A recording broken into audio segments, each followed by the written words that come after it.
What's up everybody, Superworks fan here, and there's nothing new with the car this week, so we just wanted to take this opportunity to wish you guys a very Merry Christmas, Happy Holidays, and a safe and Happy New Year as well. So, Merry Christmas! Merry Christmas! Daisy says Merry Christmas.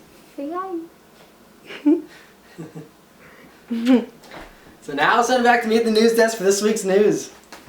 Right, for this week's news. The first thing is great news for McLaren, and that is that they've sold out all of the 675 LT Spiders. Now, this car was just announced 2 weeks ago, and in those 2 weeks, the car has already been sold out. Now, I'm sure lots of people already had pre-orders in before the car was even announced, but it's very impressive still. I think it said it took them like 2 months to sell out all the regular 675 LTs, so to sell out the Spiders in 2 weeks, very impressive. So congrats to McLaren for that. Other supercar news, there's been a lot of trademarks and things that have been filed in the past week. The first is that Aston Martin has trademarked the AeroBlade name. Now, it's a filing that's most likely going to be applied to a component and not an actual model designation. So what we're looking at is probably some kind of active aero wing type thing that will be deployed and whatnot to give the car additional stability, whatever car that is in the future. So great to see that trademark. Another trademark is Chevy has trademarked the E-Ray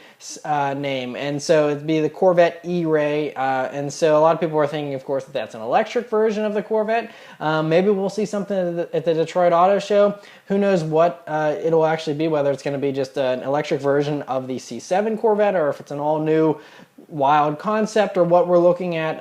Who knows, but very interesting to hear that.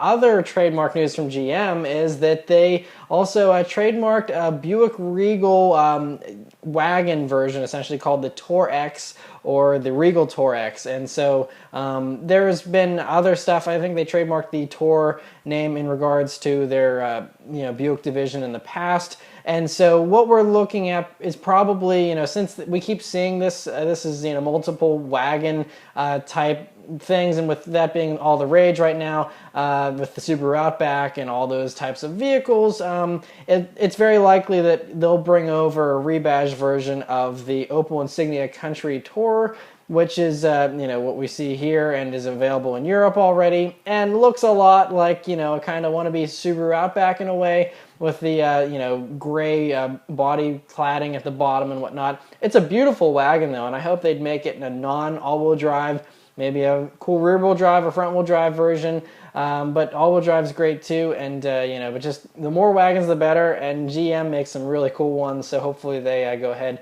and make that. I think that would definitely make sense in the current automotive landscape. A report this week that I kind of laughed at is a report saying that there's a possibility for 5 different Huracans that Lamborghini is thinking about. Now, come on, like with how many versions of the Gallardo there were in the past, 10 years, it's a foregone conclusion. 5 is like the minimum. So, I mean, we already have 3 because we have the 610, the normal 610 Huracan that first came out. We have the convertible version of that, and then we now have the 580, which is the third one. And of course, they're probably going to do a convertible version of the 580, so there's 4. And we all know they're going to do a Superleggera version as well. Let's not kid ourselves. And they said, and Stefan Winkelmann, that is the CEO of Lamborghini, has said that they're considering the idea of a faster and lighter Huracan. No way. So it's just kind of funny. Of course, they're doing a Superleggera. They're going to probably have 15 other versions of this car before it's replaced with its successor in 8 years or whenever they decide to do it.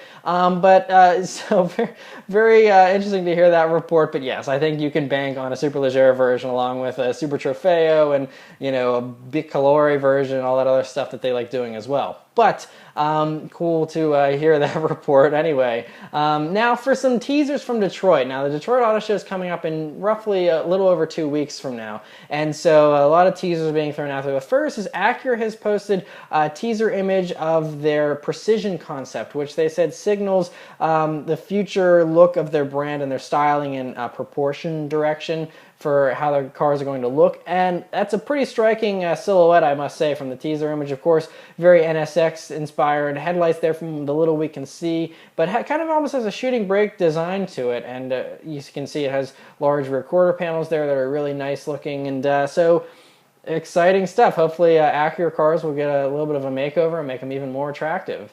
Another thing we'll see at the Detroit Auto Show is the BMW M2, which is officially confirmed. The BMW said they're bringing that. They're also bringing the X4 M40i, along with some other stuff, some new plug-in hybrid models and whatnot. But we've already seen the M2. We know what it looks like, but this will be the first time we see it in the flesh. So very cool to see that. Other German auto car news for Detroit is Audi said that they're going to be, well, it's not official, but there's a report they're bringing a hydrogen version of the Q6 to Detroit. And so they said it'd be very similar to the e-tron Quattro that we saw at Frankfurt, which is the electric version. So they would just put a hydrogen power plant in at this time and, switch up the paint color and things, I'm sure. And, be something very similar to what we've already seen, but have a hydrogen power plant, which would be really cool. And so another teaser for Detroit is the new Honda Ridgeline will debut at the Detroit Auto Show. And all we have is a shot of the back end here. Looks good. We've seen some spy shots of it, driving around. The interesting thing is they're not going after full-size trucks. This will be like a mid-size truck, so it's going to be competing with stuff like the Chevy Colorado, Toyota Tacoma and whatnot. But it's going to be unibody construction, and so we'll just see how tough it is and if it is more truck-like than the previous Ridgeline. But I think a lot of people are really excited about that truck, and so it'll be great to see that at Detroit as well. Now, a few cars that have been priced in the past week here. The 2016 Nissan Titan XD, which is the diesel version, has been officially priced, and it's going to start at $41,485, which is right in line with the Ford F-250 and the Ram that's of the similar class and whatnot for these diesels, and makes total sense. You can get a fully loaded one, will run you almost $62,000, and so yeah, that's great to see that, and the regular gasoline versions will be priced later on, they say. And the supercar that was priced this past week was the 2017 Acura NSX, which will have a base price of $156,000, which undercuts its supposed competition very nicely, such as the Audi R8 and things like that. It's right in line with the Mercedes, AMG GT almost, and things like that. So cool to see that price. Now, if you fully load one up, it's going to be $205,000.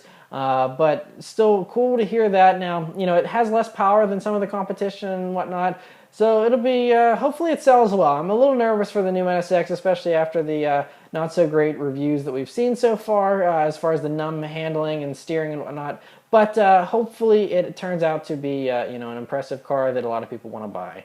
And some really interesting news is, now this is a rumor, but it's expected that this is going to be official very soon at the 2016 Consumer Electronics Show, which is January 5th in Vegas. Google and Ford are supposedly going to be announcing an autonomous vehicle partnership. And so they're going to be working together on making autonomous cars. And I think Google has kind of said they shifted their focus away from making their own car company and instead just implementing their technology in the established brands that are out there. So I think that's the smarter way to go. That way Google doesn't have to set up car manufacturing plants and tooling and all that kind of stuff. So you just have other car companies do it, you license the technology, work together, it all works out pretty great for Google. And it works great for all these other car companies that might not be able to have the autonomous technology that's quite as advanced as Google's. So great to see that. It's going to start with Ford. Now this is not an exclusive partnership, so it will extend out to other car manufacturers, not just Ford. Ford's the first though, and we know Ford is a very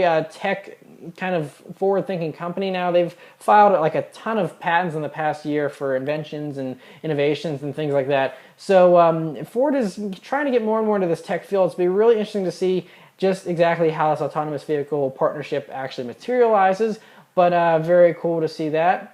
Some spy shots this week. The only car that was really spied this week was the Iconic, or whatever they're calling it, Hyundai Iconic. It's their Prius fighter. I talked about it last week. They released a couple teaser images last week. This week, though, we're seeing the car here that was spied it was on a photo shoot, and they're doing video for the car and for its official debut. So we see it completely uncamouflaged, how it looks. It looks exactly like a Prius fighter from Hyundai. It looks good though, I must say. It's very futuristic looking.